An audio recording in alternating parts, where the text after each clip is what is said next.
మా భూమి కూడా తీసుకోండి, ల్యాండ్ అక్విజిషన్ వద్దని చెప్పే పరిస్థితికి వచ్చారు. ఈ ప్రభుత్వం ఒకటే ఆలోచిస్తున్నాం, ఎవరైనా అభివృద్ధికి సహకరిస్తే మీరు బాగుపడతారు, రాష్ట్రానికి మేలు జరుగుతుంది. అలాంటి అభివృద్ధిని అడ్డుకుంటే మీరు నష్టపోతారు, రాష్ట్రానికి కూడా నష్టం జరుగుతుంది. నేను ఆ రోజు హైదరాబాద్ లో ఒక ఎయిర్పోర్ట్ కట్టినా, అమరావతికి ల్యాండ్ ఇమ్మన్నా, లేదంటే ఇరిగేషన్ ప్రాజెక్టులు తీసుకున్నా, ఎక్కడా రైతులకు అన్యాయం జరగలేదు. ఎవరైతే రైతులు ముందుకొచ్చి భూమి ఇస్తారో, ఎన్నో సంవత్సరాలుగా అనుభవిస్తున్న భూమి వాళ్ళు ఇస్తున్నారు. అందుకే నేను ఒకటే చెప్పాను, రైతులకు నష్టం లేకుండా నష్టపరిహారం ఇస్తాను. ప్రాజెక్టు వస్తే కొంతమంది రైతులు ఆనందంగా ఉంటారు, కానీ ఎన్నో సంవత్సరాలుగా సంపాదించిన భూమిని పోగొట్టుకున్నప్పుడు రైతు చాలా బాధపడతాడు.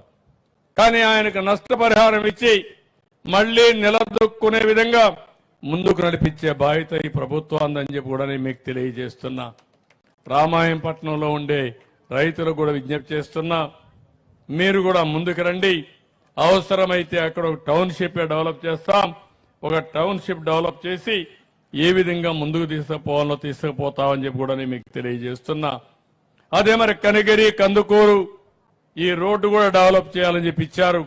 నేను చూశాను, తప్పకుండా ఈ రోడ్డు డెవలప్ చేయాల్సిన అవసరం ఉంది. దాన్ని ఏ విధంగా డెవలప్ చేయాలనో డెఫినెట్ గా డెవలప్ చేసే బాధ్యత, తొందరలోనే పని ప్రారంభించే బాధ్యత ఈ ప్రభుత్వం తీసుకుంటామని చెప్పి కూడా నేను మీకు తెలియజేస్తున్నాను. ఇంకో పక్క ప్రభాకర్ రెడ్డి గారు, అదే మాదిరిగా ఎమ్మెల్యే గారు ఇంకా చాలా విషయాలు చెప్పారు. అవన్నీ కూడా నేను రాసుకున్నాను. ఎన్ని వీలైతే అన్ని పనులు చేస్తామని చెప్పి కూడా నేను మీకు తెలియజేస్తున్నాను. ఇక్కడికి వచ్చినప్పుడు దగ్గర ఒక 37 మంది రిప్రజెంటేషన్లు ఇచ్చారు. నేను వారందరికీ ఒకటే హామీ ఇస్తున్నా, ఒక 5 మంది ఎన్టీఆర్ భరోసా కింద ఎలిజిబిలిటీ ఉంది, శాంక్షన్ చేయమని కోరారు. హౌస్ సైడ్స్ ఒక 5 మంది కావాలని కోరారు. ఇంకో పక్క ఒక 5 మంది కాంపన్సేషన్ ఇవ్వాలి ల్యాండ్ అక్విజిషన్ లో అని వాళ్ళు కూడా ఒక 3 చెప్పారు. ఇంకొకరు ల్యాండ్ గ్రాబింగ్ యాక్షన్ తీసుకోమని ఒక 2 చెప్పారు. గ్రీవెన్స్ అని రీసర్వే చేసి అవన్నీ ఆర్ఓఆర్ పట్టా ఇవ్వమని కోరారు. ఇంకా చిన్న పనులన్నీ ఒక 30 మంది రిక్వెస్ట్ చేశారు. మీరిచ్చిన ప్రతి ఒక్క కాగితానికి జవాబుదారీతనంగా ఉంటాం. కలెక్టర్కి ఆదేశాలు ఇస్తున్నా, ప్రతి ఒక్క సమస్యను పరిష్కారం చేసి మళ్లీ మీకు సమాచారం ఇస్తానని చెప్పి కూడా నేను మీ అందరికీ హామీ ఇస్తున్నా. ఈ ప్రభుత్వం ఏది చెప్పినా అది చేస్తాం. అంతేకాకుండా మీ సమస్యల పట్ల ఒక పద్ధతి ప్రకారం జవాబుదారీతనంగా ఉంటాం. ఏ వ్యక్తి మంచి పని చేస్తే వారికి సహకరిస్తాం. ఎవరైనా సరిగా ఇష్టానుసారంగా ప్రవర్తిస్తే వాళ్ళని కంట్రోల్ చేస్తాం. అల్టిమేట్ గా ఈ ప్రభుత్వ విధానం ప్రజాహితం అని చెప్పి కూడా నేను మీ అందరికి విజ్ఞప్తి చేస్తున్నాను.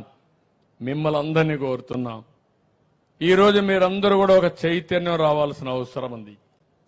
ఏ ప్రభుత్వం ఏ విధంగా పనిచేస్తుందో ఆలోచించాల్సిన అవసరం ఉంది. ప్రభుత్వం బాగా పనిచేస్తే మీ జీవితాల్లో మార్పు వస్తుంది. ఈరోజు కొన్ని ప్రభుత్వాలు మీరు చూస్తే 20-30 ఏళ్ల అధికారంలో ఉండి ఊహించిన అభివృద్ధి చేసే పరిస్థితికి వచ్చారు. కొన్ని ప్రభుత్వాలు అధికారంలో 5 ఏళ్లుండి 20-30 ఏళ్లు ఎన్నిక నెట్టేసే పరిస్థితికి వచ్చారు.